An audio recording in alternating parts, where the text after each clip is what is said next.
Yeah, we are getting started in 3, 2, 1. What's up, everybody? Andrew Wall here with Illuvium, and welcome to Illuvium Showcase. Once again, we got leaks to show you today. Images, videos, skins, characters, everything. And of course, we've got our co-founder, Grant Warwick, formerly known as Von Neumann, super celebrity on the internet. Let's bring him on in. How you doing today, Grant? It doesn't feel real when you do these crazy good intros. Just like loving it. Yeah, I'm good, man. I'm good. Thanks, man. I appreciate it. You've got to give it up for Andrew. Like it's pretty crazy that we've got this like for a leaks video. Look, people are hyped in chat. They're saying they've got hype right there. I've got to match the energy level here from guys like Thomas on YouTube. He's saying he's hyped. And we've got a lot to show you all today, which we're really excited about. And thank you to Grant for waking up at bazillion o'clock, well, he's already awake, in the middle of the night in Australia to join us here in the Western Hemisphere time. So let's go over what we're covering today, my friends, on Illuvium Showcase. Really cool, never before seen assets are going to be shown today, including 40 leaks. 40! Grant said, oh man, I've only got a few for you this week. He's got more than just a few. Skins, characters, environments, animations, and of course we'll take your questions as we go through the leaks today, which is really important to answer any detailed questions you may have. And of course it goes without saying, anything Grant say, anything I say, and really anything Illuvium is saying is not financial advice. This might be a part of your research that you're doing on Illuvium or DeFi or crypto gaming or NFTs. Good for you for continuing to educate yourself in your life, but we're not telling you to buy anything. We're just making cool video game stuff, all right? So cut us a break. And of course, I want you to know that we have team jerseys for the Bulldogs. They don't want me to say it's our first merchandise, but I'm gonna say it. It's kind of our first merchandise. I already ordered one. Comes with a cosplay NFT. Really exciting stuff. If you're not already familiar with these Bulldogs jerseys, just watch this video. Illuvium has secured our first elite sporting partnership with legendary rugby league club, the Canterbury Bankstown Bulldogs. We are proud to bring you official team jerseys. This exclusive Illuvium Bulldogs design. Each jersey comes with a cosplay NFT and bonus classic membership to the Canterbury Bankstown Bulldogs. Get yours today, as 19 of these limited edition jerseys will be worn in-game, then signed by the Bulldogs' own players. There you go, my friends. Those are the Bulldogs jerseys. That's an American pitch in rugby right there. It's awkward every single time. I hope you enjoy it. No bias from Kieran, huh? No bias from Kieran whatsoever. No. Completely objective. Let's just get straight into the leaks here, Grant. I'm kicking things off with skins. And I just wanted to show these gorgeous Moz4rt skins. What are the people looking at? The star-nosed mole stage 3 skins. So for every Illuvial in the game, you've got a Moz4rt skin and a ranger suit skin, which you're going to have to grind to get. And now that the team is finalizing and, we're kind of like running out of assets, we're starting to work on skins more and more. And this is just a beautiful update from Jaka.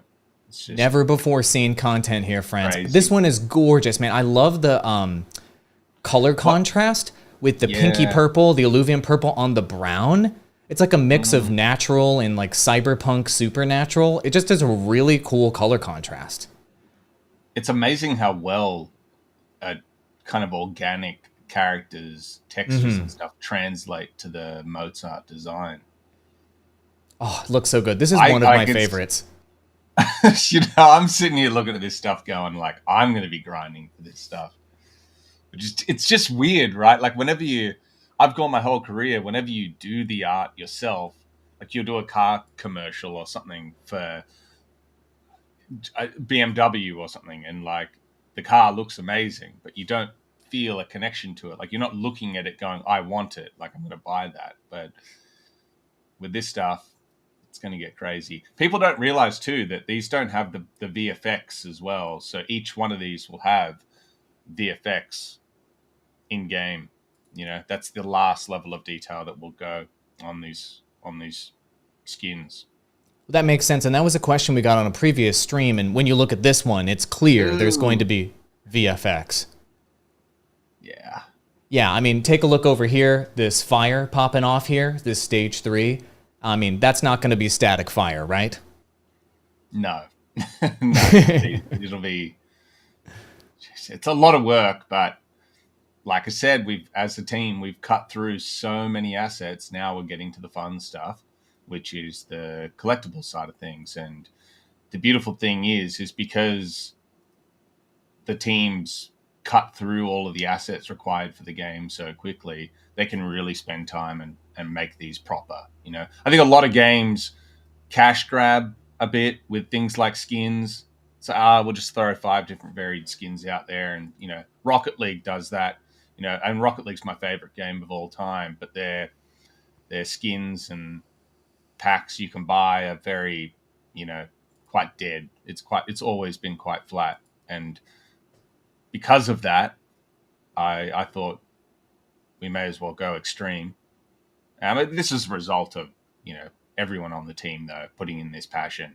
You know, everything has that level of detail, and everything looks like Illuvium now. You know, we've got this stylization down perfectly. Indeed. Jaka, And for Arena. those that are not already familiar, so obviously we've got an Illuvial here in the corner. And so all of these Moz4rt skins that are going to be applied, or at least the initial batch, are going to be inspired by Illuvials. Is that correct? I mean, are all of them forever going to be inspired by Illuvials, or is that just what we're doing initially? Yeah, no, there are others. There were the balance to sell Moz4rt skins too. So you had like the obelisk skin, the holographic Moz4rt, and it's an exciting thing because if we're doing promotions, let's just say the Bulldogs thing, you know, we do a Bulldog skin. If you buy the jersey, you get a skin in game, limited edition. Oopsie. And they just look amazing. I accidentally showed off the next leak. They do look amazing. So not only will they be Illuvials, but they can also be other stuff that is Illuvium branded. Yep. Materials, you name it. So the sky is the limit there. And I just accidentally leaked this one. What are we looking at here? We got a front and back of our female ranger. I believe this is the stage 2 Snail. Amazing. It's just. So you can both skin your Moz4rt and skin your ranger as you see fit. Mm-hmm. Mm-hmm. Very cool. Match them if you want. You know, like ideally, I think it was brought up maybe on TSG's video or Scoriox's video. Either one of the guys did a video breaking down how many Illuvials you need to fuse and burn to create assets. So it's like one of the things I didn't actually understand this early on in the game when Aaron was telling me that there was going to be bonding curves on the characters and how the rarity was tied to how often a character was captured. So if there's a really, really cool skin that everyone likes, they're going to be capturing, or at least trying to capture a lot of that Illuvial. And to get to a stage 3, you burn 9 Illuvials. To get the suit, I think it was like 27, and then the skin. So we're talking, you've got to capture just an absolute... it's a huge amount of burning happening on those Illuvials. And over time, the rarity is going to get quite extreme. And I think that's one of the differences in our game. There's so many burn mechanisms in place with a limited supply of characters that eventually, you know, most of the cool shit that people want is going to be very, very hard to get. Well, that's great for the economy. I mean, if everything is infinitely acquirable, it's sort of like legacy gaming at that point, where you can basically get anything, anyone can get it, and the only sort of rarity or social clout you can get is that you got it before them and you grinded faster than them and harder than them. But as they become more rare over time, those accomplishments mean even more. That sounds good to me. Cool, let's check out some more leaks here. We've got 40 of these to get through. I promised Grant we wouldn't take like 6 hours to get through all these. Is this the same one here, just another angle? Previous work in progress, so you can okay through this. We also did touch-ups to Arlen's facial skin and stuff like that, which we went over last week. This was one of the, I think one of the stickers that Roger made. And Roger's so funny, right? Because when we first started, I really like he's got the ability. Roger's similar to me in CGI, you know what I mean? Like he might not be the world's best at rendering hyper detail or concept like designing suits and shit like that, but he's good at everything. And when he first started doing work, he'd just like randomly start dropping stuff that was just so out of place. And he always purposefully messes up shit like so it looks a bit weird and different to the other stuff, but like keeps things fresh. So I don't know, he's got this ability to make things look weird but still really cute. Well, you have to do something unexpected or it's not interesting. I mean, isn't that something that you've talked about quite a bit? Whenever we're talking about the art style and what have you of Illuvium, our Illuvials themselves are unexpected. They're a fantastical combination of an animal attribute you are familiar with combined with ones you're unfamiliar with. Like Malura comes to mind with a giant beak-like thing that's got a plant bomb on it. And like, you know, we're trying to make you go, what? Yeah. Otherwise, it does just kind of become overly simplistic and kind of, I don't know, kids-oriented like a Pokemon, some right? of them, you know, some of them are standardized and some of them are a little bit more relatable and similar to other things that you're used to, like Pokemon. But you've got to have an X factor. That was one thing we spoke about early on in development. Every character needed an X factor. Even if that X factor was just being a little bit more relatable, but the X factor was being extra cute, you know. Got it. That makes sense. And woof, this one's not cute, but just awesome looking. Come on. Dan. Look at that. Concept art team. Dan is, I mean, Roger proclaims it. Everyone knows it. He's, you know, you could choose 10 rendering concept artists in the world. Dan would be in that list. So, freakish. Looks so good. Look at that face. I mean, for the Illuvitars. Yeah, the detail, it's just ridiculous. Even just the liquid hot magma coming off of the tail, the fact that it's blurred so it looks like it's in motion, the heat emanating from inside the body, poking through the scales and showing you the power inside. It's just absolutely out of this world. I love it. So just cool. One of the variations of that Illuvitar. Another sticker. So cute. So cute. Who wants it? Put it up in chat if you want it. So beautiful. All right, so now we're sort of getting into, obviously humanoid characters here. So is this male ranger? Are we allowed to say who this is or what this is, or is this mysterious dude? I can't say. Very mysterious. It's mysterious. Part of the back lore. One of the things that people don't really understand is because basically all we've been leaking is either technical stuff or art-related stuff. We haven't released any lore that makes up the game. You know, like what's happening on this planet? Like why? Like there's so much to dive in that aspect, but we've kept that. Aaron has made me, and I also think that it's the best idea to leave the lore out.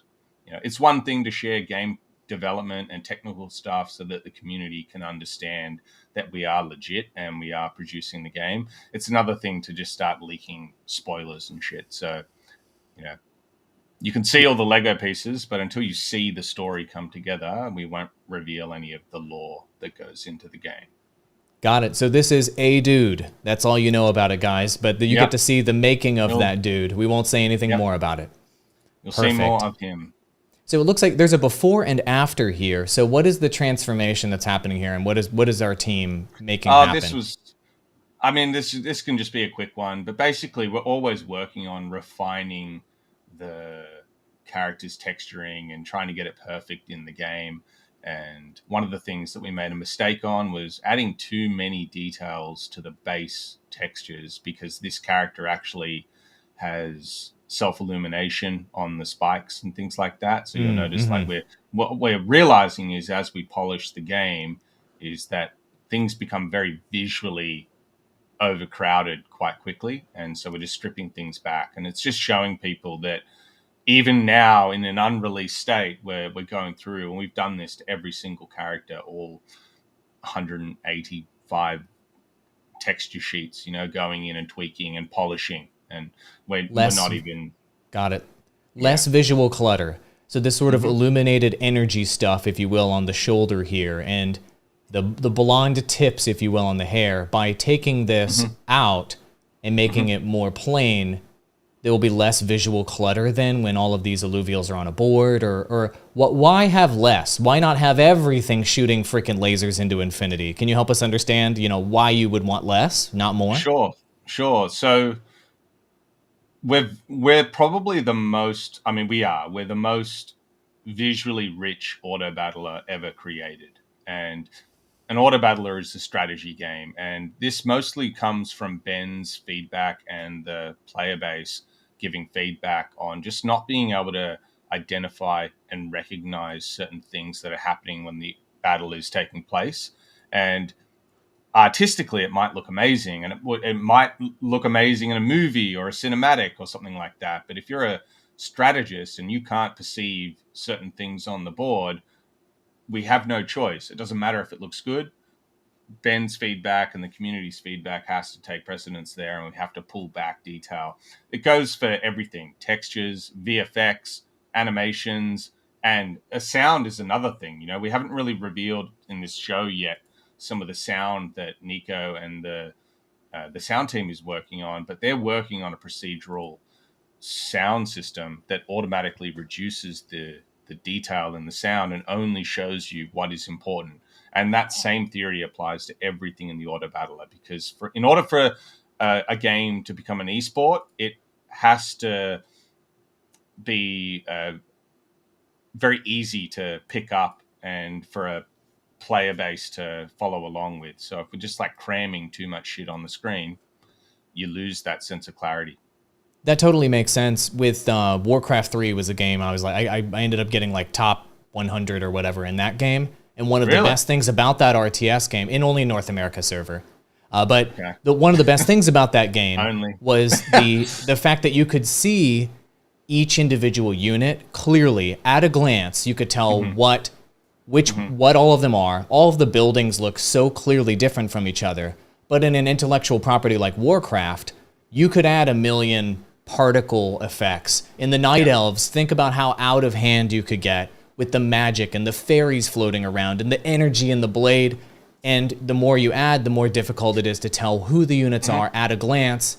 When you have 5, it's way different than 10, 20 in one location, in one board. Not to mention the boards themselves are so shiny and fantastical. You have to balance how illuminated, let's say, the environments are with how illuminated the Illuvials are. And speaking of environments, we have some beautiful items that we want to show today. This one showing a lot of gorgeous foliage. Is this Sancta Mesa? This is Sancta Mesa, but I'm sure you can guess they, once upon a time, before they crash landed on the planet, it looked, uninhabited. And you're seeing a version of Sancta Mesa pre-crash landing. So that will also tie into the story. Won't say too much more about that, but the foliage is looking gorgeous, of course. Even more environment here in Crystal Shores. What's the point of this? Is this just to help artists understand the orientation with all the concept art, or why create this asset? Yeah, well, obviously going through the entire process, the very first step is concept art. So we will concept art individual areas of the level that we think will look spectacular and be screenshot worthy. But then you've got to obviously tie that together into what the entire level looks like. So this is something that Roger has created. He's done this for each of the regions. It doesn't necessarily translate one-to-one. So what you're seeing here is not how the final level will look, because what happens is we start creating things and our game has a very specific set of mechanics and that require verticality, the players jumping and using the jetpack to traverse across areas. So these renders that Roger has done are typically for the environment team to get a general idea of where things are and how the concepts relate to different areas in the level. And then we start adjusting things to be more vertical and have more of a functional gameplay element to them. Okay, got it. It's connecting the dots between the concept art and the space itself. God, this one right here is this is my favorite. Sorry, everybody, but this is my favorite leak of the stream.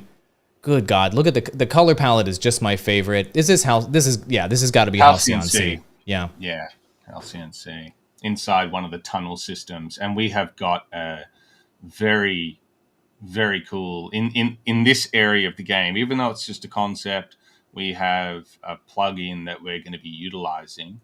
It requires it's brand new. No other game has it yet, at least. But you'll be able to slide down these tunnels in the game like a water slide. Oh, no way. Are you serious? Yeah.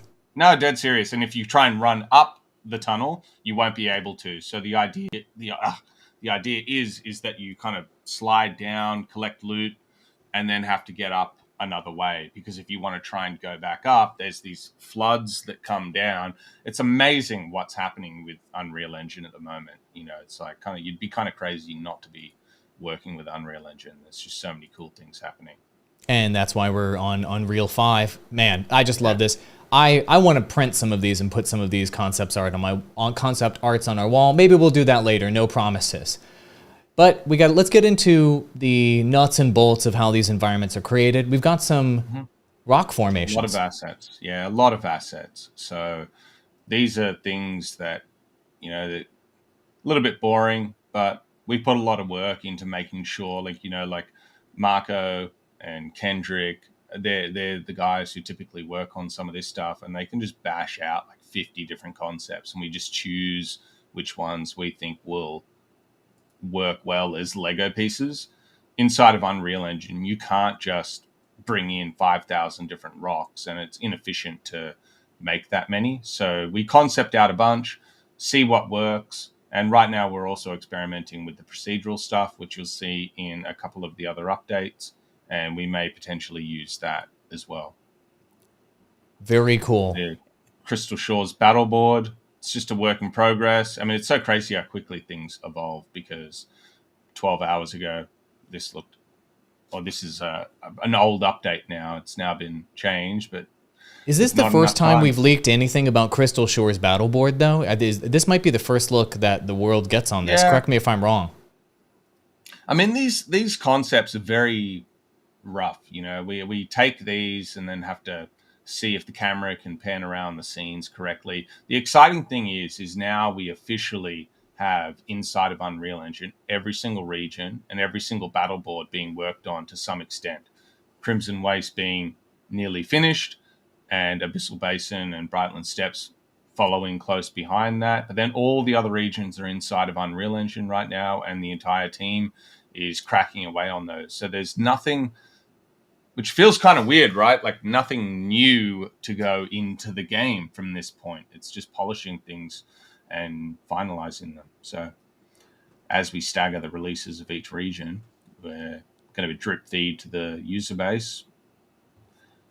That's awesome. One thing I want to do, and I was inspired by a previous Illuvium Showcase we did, I want to do highlight videos on all of the battle boards with you and the team in the future, just because I think each of them is just their own unique work of art. And an audience, let us know if you'd be interested in that. But I want to create a highlight video for each one. Think before you start Mario Kart, before you go in the level, it's got those pre-planned camera shots that shows you all of the cool highlights and details of the level that you're about to race in, Bowser statue, fountains, whatever. I would love to do those for our battle boards, and it'll help people recognize those items, I think, when they're actually fighting on them. We're doing that, by the way. That's planned. It's planned. Well, I've got that same plan as you. Sounds like we need to link up then. It sounds like we're both, it's on then. Yeah. Perfect.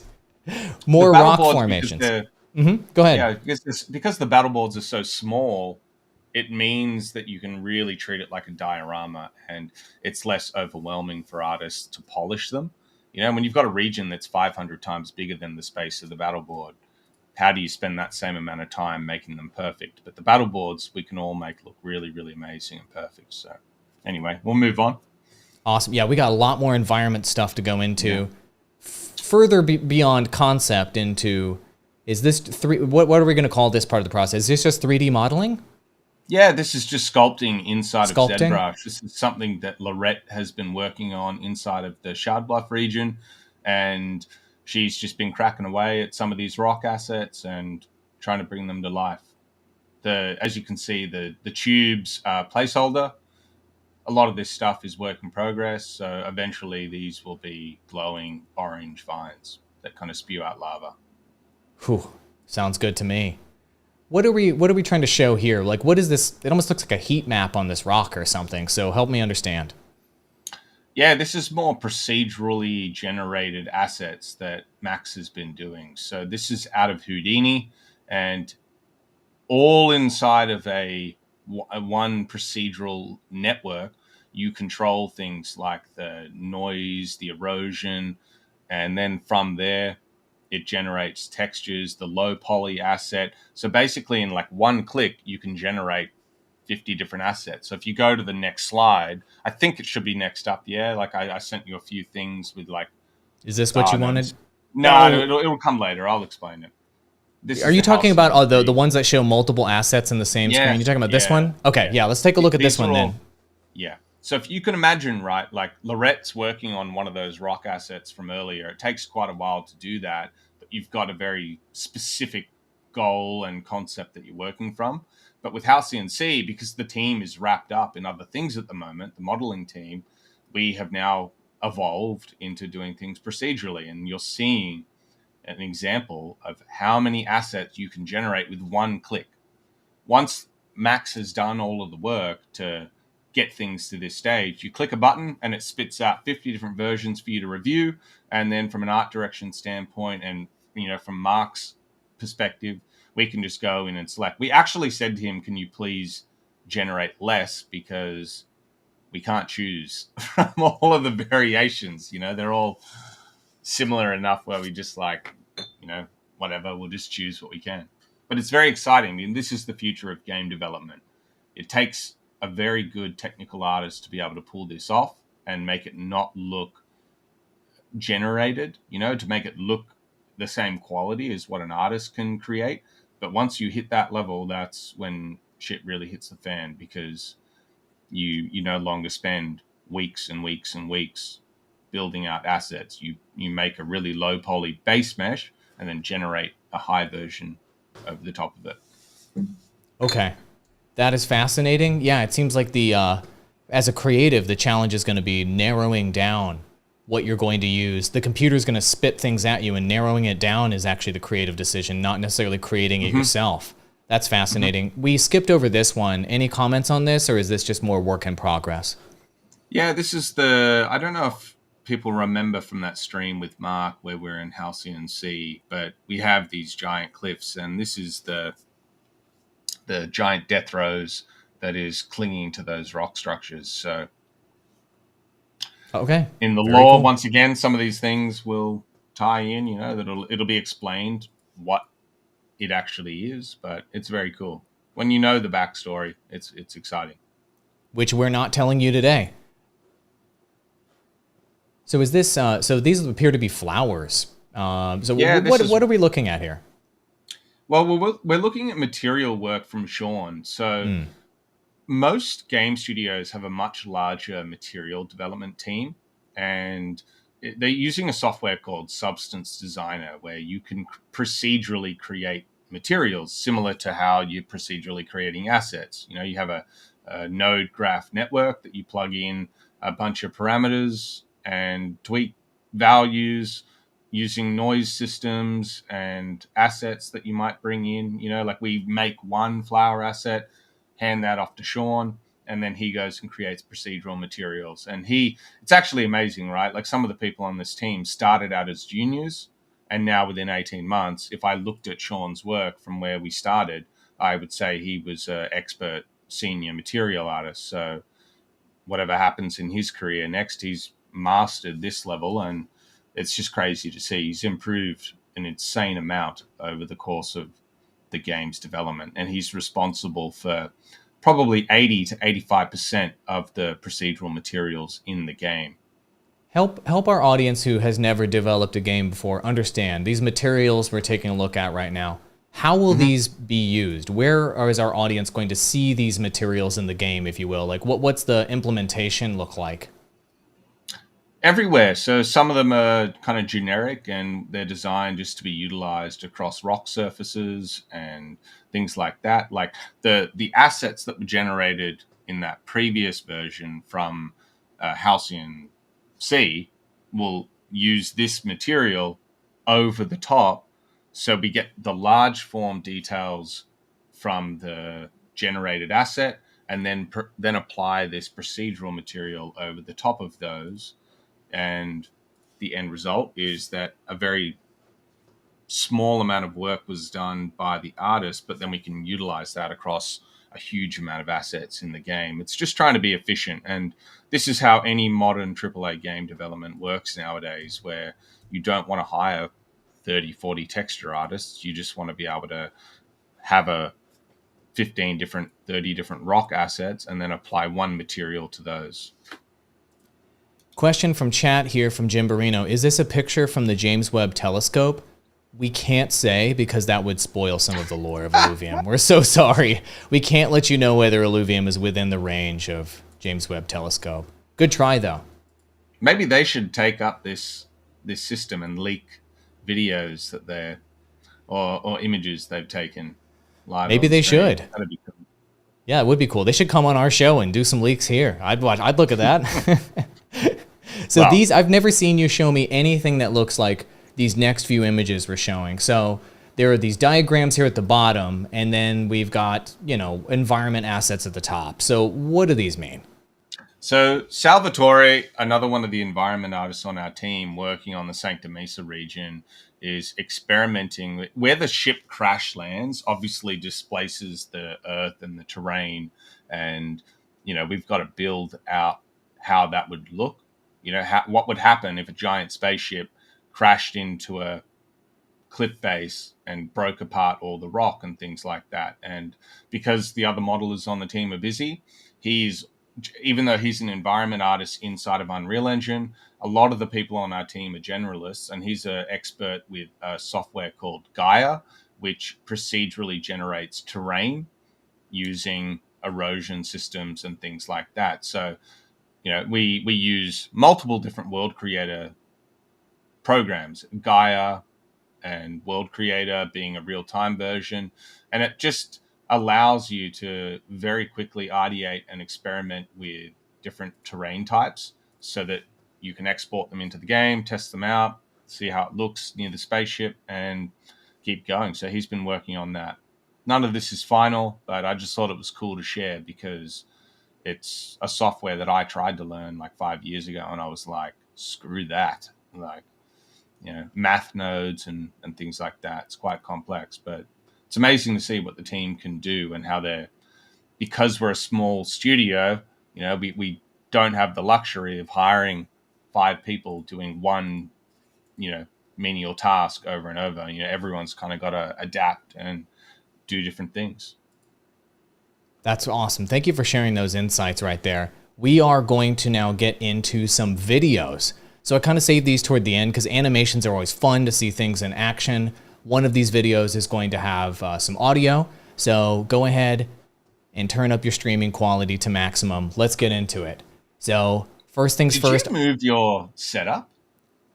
Did I move it? Yeah, well, I got a new, I moved it around a little bit. I got a new camera back there for the studio. But you were in the middle of the room before or something, yeah? I moved things around a little bit to make the studio better. Yeah, so I can have, I've got your screen over here. Crazy it is. I've got our talk here. I've got chat here. I've got what we're sharing here. And then I've got my broadcast software here. Unbelievable. 6 monitors. What the hell? It used to be more. Anyway, enough about me. Let's get back into the leaks and the beautiful work that this team is doing. So here we go. What you're seeing here is this is within Unreal, as you can see the interface. What animation are we checking out here? So we're seeing the VFX work that Abel Fazal is working on. He's working on the Ultimate for the Squiz Stage 1, and we've been working on that over the last week. He's been adding in little bits of detail and things like that. So like as it fractures up in the air, it kind of reappears down above the character it's targeted. We haven't really seen many shock characters. There's none in PB1, so it's going to be exciting when that is revealed. I don't think people truly understand, what it's going to feel like with every character in the game. And there's so many that you're going to be versing people in the auto battler when things first start, not knowing how to handle that character because you'll have never seen it before, and it'll be a rare and hard character to find. So the shock characters are rare, and we've put a lot of love and work into making sure that they're going to feel special in the game. Very exciting. We've got so many videos to show you. Here's another one. Just more updates from the VFX. Yeah, but the other shock abilities were coming from the sky, and then these are coming directly. So I'm sorry, did I miss it? Were the other ones Omegas, or were they like a third attack? They were Omegas. Yeah, that was the Omega. Got it. So these are just the normal he's a attacks. stage one. He's a stage one, so he can't be crazy. Like, you've seen the variation in Rampfire. We'll show that in a second. But, stage one, he's got to be cute. He's not overpowered. Stage 3 is a psychopath. All right, let's switch gears then with something entirely new. Is this just an idle animation? Final NFT artwork. Oh, wow. Stage 1. Well, not 100% final. We're working on the eyes and some of the feather simulation. But if you remember last week, we showed a bunch of work in progress animations. And then I was saying that, then we obviously go through and render them final. Every character has just got this crazy amount of work put into them. And next week, we'll show you updates on this guy and a few others that Dimitri's been working on. So he's been cracking away on that. It's just, look at it. It's Blizzard quality, Blur quality, Pixar quality. Oh, it looks so good. Do a one-to-one comparison. We're doing 4K renders. Takes 8 hours on our 1,700 core render farm. 1,700 cores.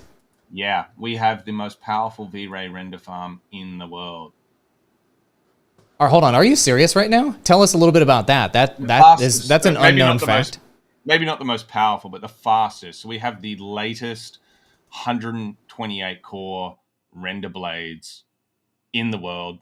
So getting those through the pandemic, we have our hardware supplier, Tim. He runs a company called Epic PC in Australia, and he's been a miracle at getting us hard to find hardware. So we have an absolute state-of-the-art rendering farm set up now in the office. If you're on my Instagram, you'll have seen a little bit of shit. I don't know if people saw it or not, but it was pretty crazy.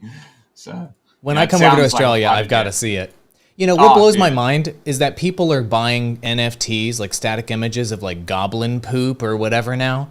Look at what we're putting out here. There's just that was never gonna last. That was always a novelty, and people rightfully are hating on NFTs right now because it was all just cash grab bullshit that was generated in a couple of weeks. We from the very start were like, no, we want to recreate the vibe of Pokemon, and you can't do that by copying what Pokemon did. You have to do something that's worthy of 20 years of development. And if you look at what Pixar does, that's as good as it gets from a character perspective. So we have to match that. And that requires rendering things. And if you looked at Pixar's or ILM's render farm, we're talking about, tens of thousands of cores. Weta Digital in New Zealand has 2 football fields full of server racks, maybe more now. Football fields. It seems absurd. That's going to be outdated in the future, obviously. That to me, that feels like the old computers of yesteryear that our cell phones can now beat an entire room of computers. I assume if we continue on this trend. Our render farm is a one compact server rack, but it's just like you turn the sound on, and when you first come into the office, you'll hear this like, and it kind of varies because, when I first came into the office, Danny was saying, dude, do you realize how loud this render farm is? And I was like, yeah, but it's all good, right? We've got it in the server room. We closed the door. He's like, no, you closed the door. We need to soundproof it. And I was like, what? And then I went in and I'm like, I said to Dimitri, are you rendering on this thing? And he goes, no, man, this is idling. That's idle. Just one server blade idling. Wow. So then when you turn it on, it it literally sounds like a fighter jet warming up. Like, it's not like an exaggeration. It sounds, I've seen fighter jets live at shows, and Yeah. this sounds exactly like that. It is, we're installing professional, like, I think it's like 10-inch thick soundproofing, because our render farm is so powerful and so loud that no one in the office can work. So currently we're only rendering at nighttime, and once the soundproofing and air conditioning system goes in, it will start blasting out more of these NFT artworks. Cooling and sound is always the issue with these. Whatever's pushing the edge of computing. Same thing with mining rigs, right? You see the videos of like the try-hard guy in his basement who's got the mining rig down there, and his wife is like doing a TikTok video like, "Hey, honey." She opens up the door. Like the room is like, it's like hell in there because it's so loud. Sounds like it's a similar situation with this render farm. So, yeah. All right, anyway, let's get back to the videos. Yeah, sorry. No, it's okay. I wanted to ask you about it. I'm kind of nerding out on it, and I think the audience is too. So we have even more videos to show everyone. What are we looking at here, amigo? So we haven't really revealed much of what's going on with the capturing flow, right? Like, I did say that we weren't going to leak the capturing flow before it was finished, but there is a lot of details that go into that type of stuff, and we're working on Moz4rt's animation and VFX for when he's trying to capture an Illuvial, and this is just a little leak as to the VFX going in, and the tech artists hooking this up. So this is work from Kostya. He's one of our game developers. The dude's a genius and has rapidly put together the capture flow tech implementations and game dev implementations. Basically, Kostya's the guy who's taking bits and pieces from different team members, sound, audio, VFX, animations, and then programming how that comes together. And I just thought I'd share just a little update on the VFX for when Moz4rt's trying to like pull, so like he'll start pulling the Illuvial's energy through the shard, and we wanted that to be like a really tense moment. So it has to feel impactful for it to matter, of course. Yeah. We do have some audio here to share. So I believe this was a previous animation we shared. Can you give some context here, and then I'll go ahead and play the audio for everyone? Yeah, this is just the Ramfire's updated animation, VFX, and now sound. So everything about the Ramfire line has been updated. So you can see how it's going to look now in PB2. Let's check it out. And everybody turn up your audio. Well, I guess if you heard me say that, it's already up. Let's go.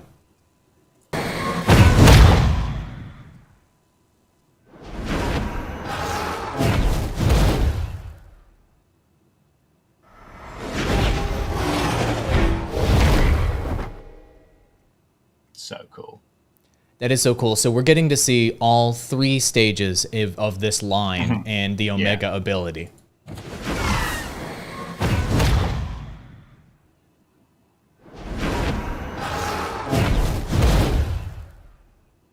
God, I love this game. It's a showstopper, man. Like, seriously. Whenever I booted up the demo for the first time, I played that Omega ability, the first version of it, over and over again, just going, good God. It looks just as good as the trailer. I love this game. It is really, really scary what people are going to be able to do when we implement the post-battle rendering system.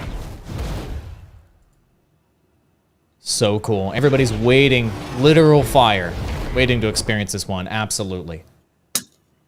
Awesome. So let's go ahead then and get into some more videos. We have even more animations to share with all of you today. So let's do the next one. Anteater line. Updated Omegas.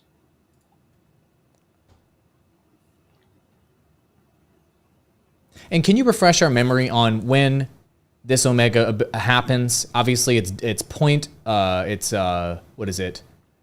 Point blank area of effect damage, I believe. Yeah, I think we updated this because this is one of the characters that was really frustrating in PB1. It was something that it was kind of like RNG, like depending on which character he was targeting would influence the attack, and it was really, you didn't get a strong visualization of who he was going to attack. So we've turned it into an area effect, and I think that'll make this character a lot less frustrating, because when you don't know how to strategically target characters in an auto battler, it's kind of just like, rolling the dice. So we've updated him. We have listened to the feedback in PB1. I like this comment from Fizzo. I want to read this one out loud. Anybody who's playing this game on mute in the future needs to go to prison. I absolutely agree with you. Would you agree with that, Grant? Yeah, I mean, Florian did go to prison, so there you go. Done. Here's another animation. Mm-hmm. This is the signature animation for after you've captured the Illuvial. So this is where we're trying to bring out some of the character in the Illuvial. The NFTs, we need them to idle because people are going to be staring at them a lot longer. But once you capture the Illuvial, we want to really make it popping out. This doesn't have the camera animation. Obviously, we'll do like a cool zoom in, rack, pan on the character, like right. as he does his tongue stick out, bang, the camera will pull in. But you it's can just imagine. showing work in progress. Exactly. It's so zoom in close to his face. He kind of gives you that cute look, and you're like, "Oh, glad I caught this one." Yep, you get to have that moment. And then bang, he's in your inventory. You did it. It's the end of the capturing flow. I love. You actually own him. That's another cool part. All right. Okay, we saw monkeys last showcase, but we got even more monkeys here. Idle animations. Yeah, this is Apon. This is the one based on Aaron. No fur and just animation updates. Anytime you guys see updates that kind of just don't look like they're in game or anything like that, just on this format, these are just updates from the animation department. They don't provide updates and leaks rendered. That comes later. Understood. I think we even have more monkey though.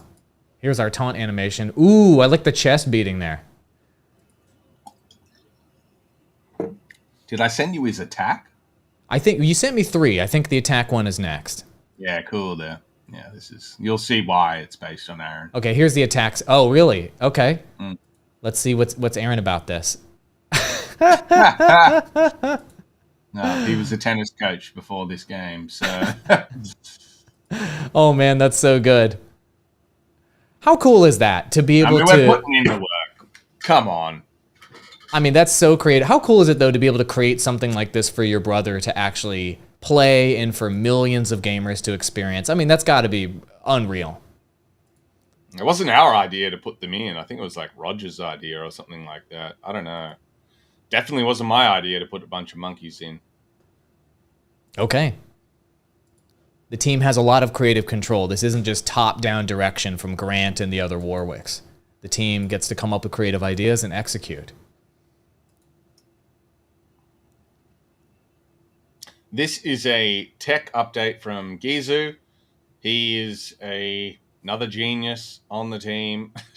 Got a lot of them implementing procedural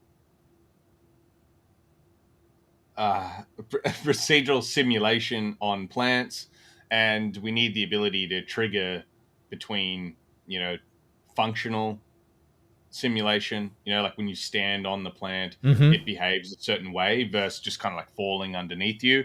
But then when you run against the plant from underneath, it triggers a different system, so the plant has multiple, like the important plants in the game. And this is just a really crappy tech scene set up, because eventually these plants will be designed for you to jump up on top of to get to higher places inside of Abyssal Basin. And like I said from the very start, we are making sure that all the plants in the game will have that simulation. It'll take a while. Maybe when the game's in an open beta state, some of them won't have it, but the end goal is that every plant in the game is interactive, even if it's just a rudimentary simulation that kind of gives it collision physics. But ideally, all of the hero plants, all of the harvestables will have some kind of element of interaction, which I think is going to make our game feel unique. It's something that a lot of studios don't do because it's just so hard.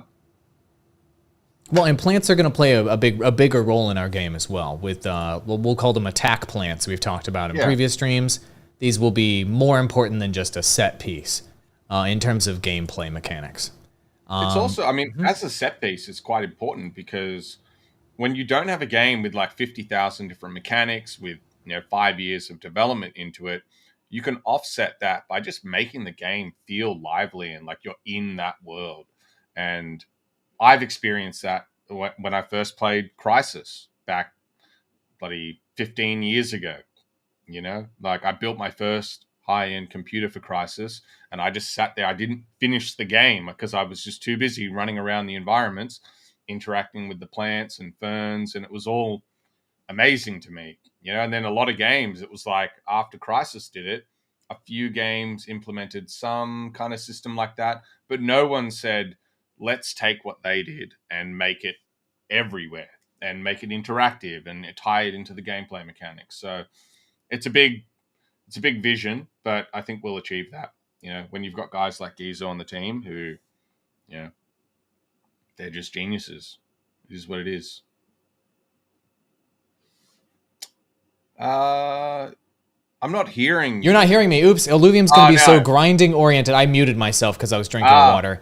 Sorry about that. Gotcha. Illuvium's going to be so grinding oriented for hardcore players. If with these little details like interactions with the environment, it's going to make that grind feel less grindy, let's say. If everything's static and you don't get to interact and there's no variety in the world around you, that's going to get boring pretty fast, and we can't have that. We need to retain players and have them interested in the overworld, right? Yeah, makes a huge difference, I think. Little things. I concur, Doctor. We both concur with each other. Let's take a look at another animation. Another genius's work? How do we hire all these freaking geniuses? Like, how is this project attracting all this? I don't know. So this is work from Peter. He is our Russian VFX freak of nature. Dmitry found him in a random Russian VFX Discord community, and he was one of the very first hires on the team. He's the best VFX artist I've ever seen anywhere, and I can absolutely say that with certainty because I scoured ArtStation 3 to 4 times over now trying to find and look through every single VFX artist's work. ArtStation doesn't have, compared to like concept artists and shit, a huge amount of artists, but there is a lot of VFX on ArtStation. I have scoured it over and over trying to find someone on Peter's level, and we just can't do it. He is just a freak. He knows Houdini, offline simulation, Unreal work. He's doing stuff no one else knows how to do. He's learned how to do Fluid Flux, Niagara, Fluid Ninja. That the guy is just a freak of nature. And to get this type of detail in a game, where do you see this type of stuff? He's simulating the fluid in Houdini and then implementing it into the game. It's still work in progress, like without final shaders on the water. He's doing that to show you the actual simulation of the water itself. But on a character like this, that's, got to be unique. It's such a uniquely and well-designed character the VFX has to follow. I don't think people realize how many freaks we have on the team, compared to other people in the industry. Have we said the name of this freaky water thick boy right here everybody's looking at? I mean, I'm unfamiliar with this Illuvial, and I pay pretty close attention. I wanted to call him D's. Okay. Yeah. I don't know. Aaron wants to call him Geyser, and other people want to call him Thicky or Thicktalic. But I'm down with all of those. Chad, if you could suggest some names, that'd be great. We had MC Geyser here was one of the suggestions. That's why I was asking. But yeah, this is such a unique and kind of just almost freaky, almost disturbing looking Illuvial with the gushing water out of the back and the flippers out of the side. It's freaky and I love it. I love it so much. Anyway. The idea is that he's one of those characters that gets bullied. He's a bit of a loser, looks like a bit of a freak or a weirdo. But then when he pops off, you're like, whoa. He's like one of the most powerful characters in the game. I think that's his thing. I'm not sure 100% where they're at with his like in-game presence, but from the design meetings I've been across, he's meant to feel kind of useless, like his auto attack doesn't do a lot of damage, but if you can keep him alive until he does his Omega, that's, he really pops off. Brilliant names in chat. Community sourcing the name of things always ends up well, like Bodie McBoatboat or Bodie McBoatface or whatever. All right, perfect. Next animation. D's Gnuts. D's Gnuts? Yes, it's brilliant. Whoa, look at those eyes. Holy moly. That's like this like purple electricity inside the eyeball. I don't think I've ever seen that before. That is unbelievable. Wait until you see the stage 3. His ultimate is going to be the equivalent of Ramfires, but with electricity. Scary. Wow, look at the electricity. Try looking this guy in the eye. Oh, it's so freaky looking. You know how hard it is to get an 8-legged character rigged and animated in an auto battler game? We should not have done that. I remember having this discussion with Aaron, and he's like, "Come on, man! Like, can't we just do it like TFT and have them all bipedal and with 2 legs and 2 arms?" I was like, "I mean, we could, but why?" Well, that's not how the great gaming companies became great. That's not how Blizzard became great during its heyday. Is they took that extra time, they put in that extra love, and their games were just better because they put in the extra time into making them better. And so, why take a shortcut when you can make something vastly superior to what else is in the market? Makes sense to me. In half the time as the other studios anyway. Well, that's where the freak of nature geniuses come in. Yeah. Yes. All right, here we go, guys. It's not in game, just another R&D update from Jesse. He's working on the VFX for the NFTs. So obviously every single character has its kind of own unique VFX and traits. Like you saw guys before gushing out of the back, and the water Grocko is kind of like leaking literally out of his knuckles. So all of this detail will go into the final NFTs that Dimitri and I render. And I just thought it was cool to show some of the stuff he's working on because, it's such a unique thing to have in a game studio, someone with Jesse's skill set. Oh, the water leaking out of the knuckles is super unique. That's really cool.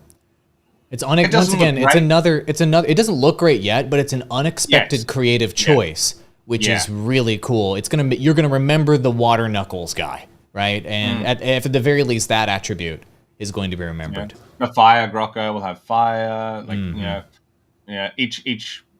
Oh no, this is an exciting one. So okay, do you want me to play it first, or do you want to give context?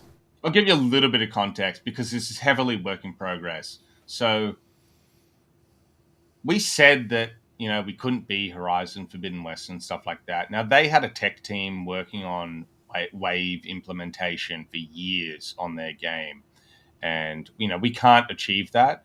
But I always wanted Sancta Mesa to have some kind of modern next-gen fluid simulation or something like that. It's something we're working on at the moment. It's not final, but I just think these updates are so cool to show what Marcin and the other tech artists have been diving into and experimenting with. Even I've had a crack at making some real-time wave simulation and stuff. So this will improve, but it's just a cool update on Sancta Mesa to showcase some of the tech art we're working on with the wave simulation on the shorelines. Wave simulation, got it. Everybody sit back and enjoy.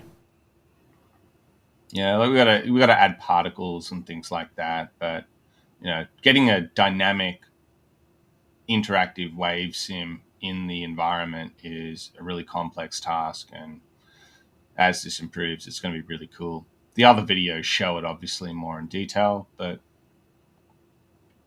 it's looking pretty good already. I was just out on a boat last weekend. That looks that looks exactly the same. Wow, that's fantastic. All right, let's see another example here. Yeah. You gave me like 4 videos. These are just from different angles, I suppose. Yeah. Yep. As you can see, there's no like particles spawning on the wakes, but we'll add that type of detail. I mean, how many different tools and plugins and things do you have to layer on top of each other to make the water look like this versus default water, if you will? It's one plugin, but it requires very specific setups. We've got to generate distance fields, modify the plugin parameters, systems.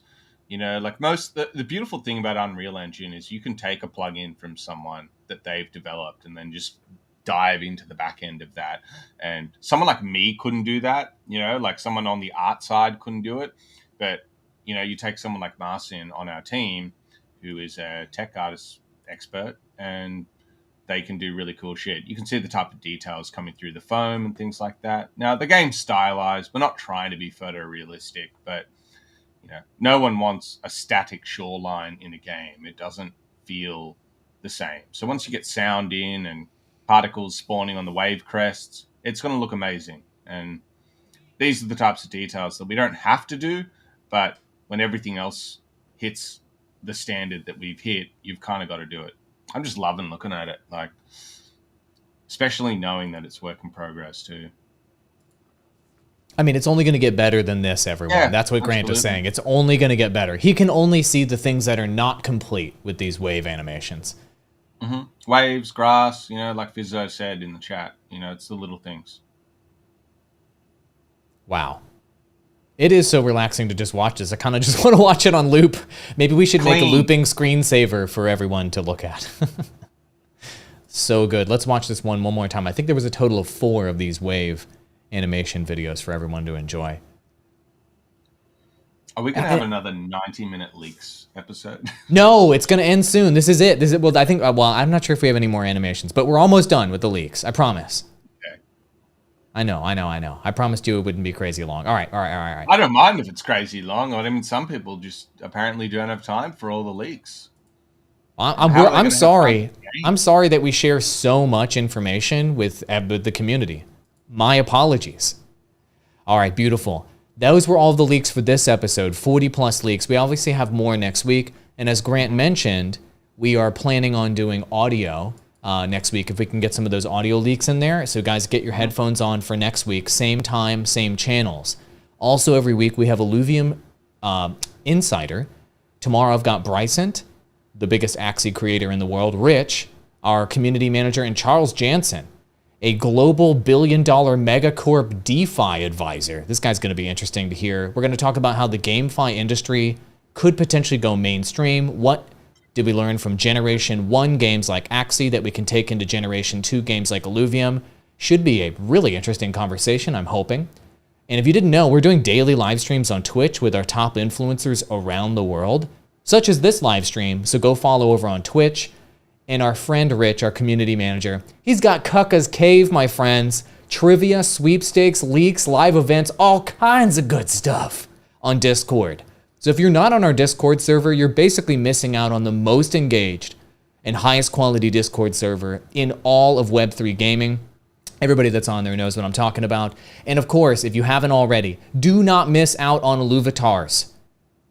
Go to illuvium.io/Illuvitars and build your Illuvitar today, and just enter your email so that you can make sure that you've been notified of all the juicy Illuvitars updates and information as we build out Illuvitars to be even grander in scale with albums and collections, which I think completes the product and makes it kind of the final form that it needs to be, from going from cell to perfect cell with the album and collection. So excited. The team's working hard on that, and we'll be sure to update you on those items. Grant, do you have any final thoughts you want to share with our audience today?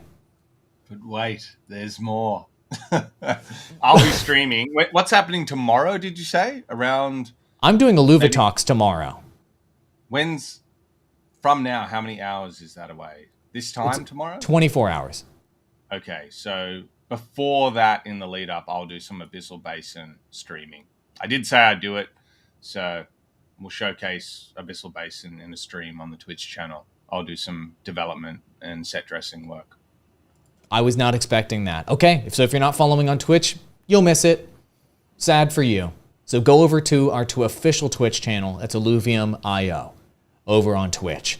Thank you so much, everyone, for watching. Thank you, Grant, for joining me in this episode of Illuvium Showcase. Next week, I think we're going to have somebody else on the show other than Grant so we can get more voices and perspectives from within the team at Illuvium.